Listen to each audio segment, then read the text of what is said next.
ৰাতিপুৱাতে ওলাইছোঁ। আমাৰ ঘৰৰ ওচৰতে বা এজনীৰ আছে জোৰণ, তাতে মাৰ লগতে ওলাইছোঁ। আৰু আহি পাই মই অকণমান সিহঁতৰ ডেক'ৰেশ্যনখিনি ভিডিঅ' কৰি দেখাই দিলোঁ।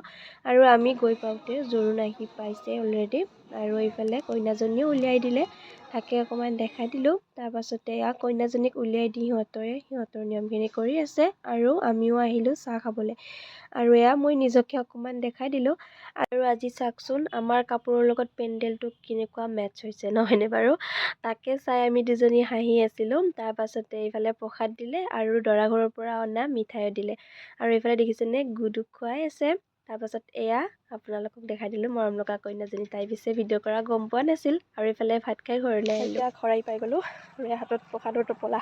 মা আছে বাৰু অলপ দেৰিকৈ আহিব। লাকি এইফালে চাওকচোন, লাকি মোৰ লাকিজনী তাই ক'বাৰ পৰা আহিলে এনেকৈ পগলা উঠি যায় দেখিছেনে? প্ৰসাদ আনিছোঁ মা, প্ৰসাদ ৰ'বা ভাত দিম। তো এতিয়া আৰু ব্লগটো আজিলৈ ইমানে আছিলে। বাই।